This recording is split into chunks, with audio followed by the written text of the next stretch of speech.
Rally या सत्कार इनका बहुत कम है। आज का दिन जो है वो बाबा साहब के जो विचार है उसको अपने दिल के अंदर कैसे बिठा सकते हैं ताकि ये मिट न जाए, उसका आज दिन है। बाबा साहब कहते हैं कि I am Indian firstly and lastly, मतलब मैं भारतीय हूं प्रथमता और अंतिमता। और जब मैं शुरुआत में, मुझे बाबा साहब पता नहीं थे, ना ही उनके बारे में पढ़ा था। जब मैं बीटेक में गया तब बाबा साहब के बारे में मैंने पढ़ा, मैंने सुना। तो एक कोट था जो मैं हमेशा मेरे डायरी में लिखा होता था, और वो कोट इस तरह से है, हालांकि वो अंग्रेजी में है, फिर भी मैं कोशिश करूंगा उसको हिंदी में साझा करने की, कि the ultimate aim of human existence is the cultivation of mind. मनुष्य अस्तित्व का अगर कोई अंतिम ध्येय है तो वो मानवीय मन का विकास है। तो ये बहुत व्यापक संकल्पना है, ये बहुत ही वाइडर कंसेप्ट है। इसमें समानता के लिए संघर्ष करना, समानता का लड़ा, महिलाओं के लिए अधिकार देना, वर्कर्स के लिए अधिकार देना, साइंटिफिक आउटलुक, जिसे एक मॉडर्न आउटलुक बोलते हैं, विज्ञानवादी सोच, वो है। जाति जाति में भेदभाव न करना, वो है। तो ये कोड जो था वो मुझे, उसने बहुत प्रभावित किया। सभी को पता है कि अगर धरातल पे समानता के लिए सबसे बड़ा संघर्ष अगर पूरे दुनिया में किसी ने किया होगा तो वो बाबा साहब ने किया है। महिलाओं के लिए, महिलाओं की समानता के लिए, उनके रिस्पेक्ट के लिए, डिग्निटी के लिए, उनके राइट्स के लिए, उनके एम्पावरमेंट के लिए धरातल पे अभी तक सबसे बड़ा संघर्ष किसी ने किया होगा तो वो बाबा साहब ने किया है। कुछ चीजें हैं जो आज के दिन उनके विचार जरूर लेने हैं, बट आज का ही वो दिन है जहां हमें रिफ्लेक्शन भी करना है। जो समाज बाबा साहब चाहते थे, जहां जाति जाति में भेदभाव ना हो, क्या उसको हम हासिल कर चुके हैं? उस पर सोचना जरूर बहुत जरूरी है। बहुत सारे लोग यहां होंगे जिनको मैं कहूंगा जरूर संविधान पढ़िए, बट उनके पास ना उतना टाइम होगा। बट मैं जरूर कहूंगा कि अगर आपको किस परिस्थिति में संविधान बनाया गया, किस तरह से संविधान बनाया गया, किस तरह की चीजें संविधान में है जिससे ये समाज जो है, ये दुनिया की एक बहुत ही वाइब्रेंट डेमोक्रेसी है, उसको पढ़ना, उसको समझना बहुत जरूरी है। अगर आपके पास टाइम नहीं तो आप जरूर अपने संविधान की जो प्रस्तावना है उसको पढ़िए, जो फंडामेंटल राइट्स है, मूलभूत अधिकार है, उनको पढ़िए, directive principle of state policy है, उनको पढ़िए। आपको समझ में आएगा कि कितने मूलभूत अधिकार इस संविधान में बाबा साहब ने दिए हैं। जैसे राइट टू इक्वालिटी, समानता का अधिकार, जिसमें आर्टिकल 15 कहता है कि prohibition of discrimination on the basis of religion, race, caste, sex, place of birth, मतलब आप किसी के साथ भी किसी चीज को लेकर भेदभाव नहीं कर सकते। राइट टू इक्वालिटी के बाद होता है right to freedom of speech and expression, assembly, association, movement, residence, profession, मतलब आपको अधिकार दिया है, आपको बोलने का अधिकार दिया है, बोलने की आजादी दी है, आपको ऑर्गेनाइजेशन, एसोसिएशन फ्रेम करने की आजादी दी है। ये बहुत ही मूलभूत और फंडामेंटल चीजें हैं जो समाज में, अगर कोई कम्युनिटी है या कोई समाज में व्यक्ति है, उसकी जो राइट्स है, उसका जो एक डिग्निटी है, उसकी जो लाइफ है, उसके लिए बहुत जरूरी है। करेगा आर्टिकल 23 और आर्टिकल 24 जब पढ़ेंगे आपको तो समझ में आएगा।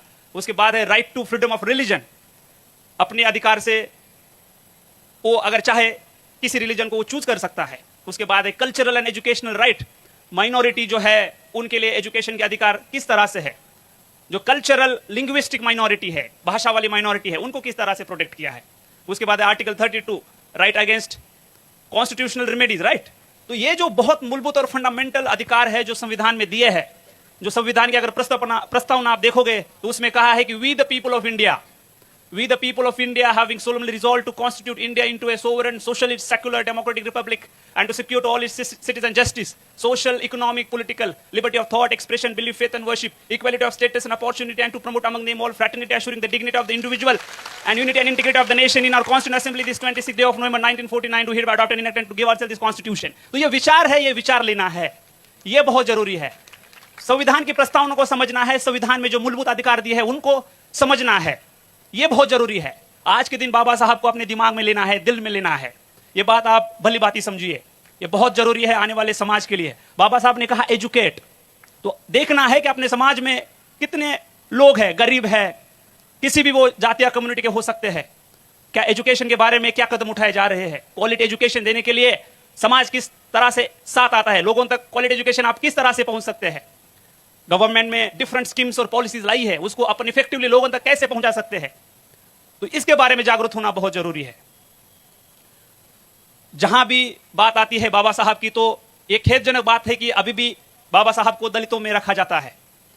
बल्कि पता है कि बाबा साहब ने जितना काम दलितों के लिए किया है उससे कई गुना काम महिलाओं के लिए है, वर्कर्स के लिए किया है।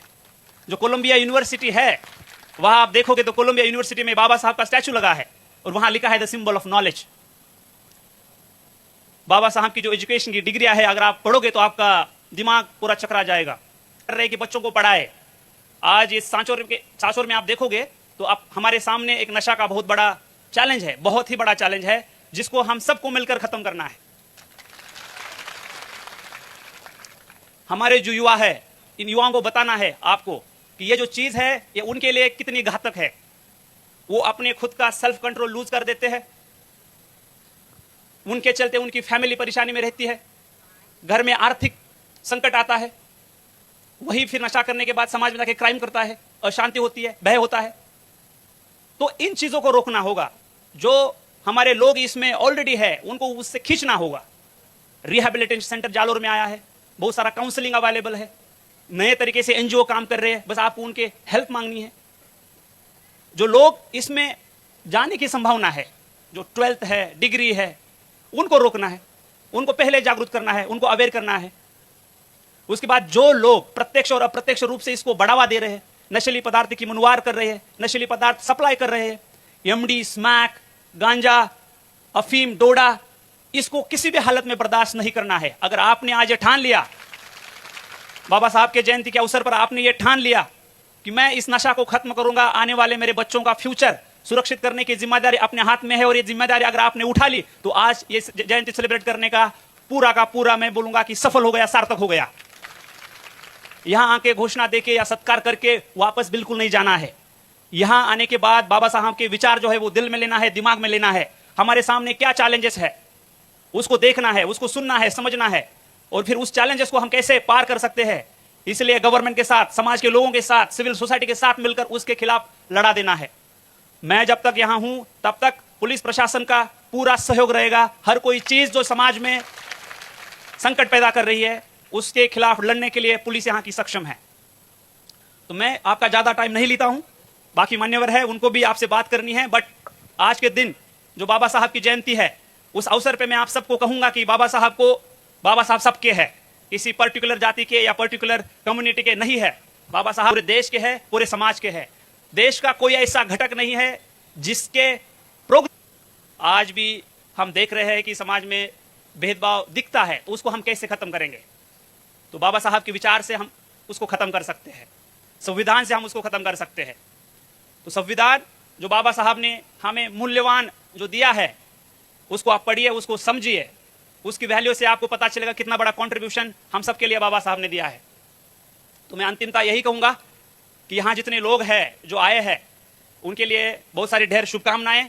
आप जागरूक है, आपको वाकई में लगता है कि आज के दिन मिलकर यहाँ बाबा साहब के जो थॉट्स है, उनकी जो विचारधारा है, उसकी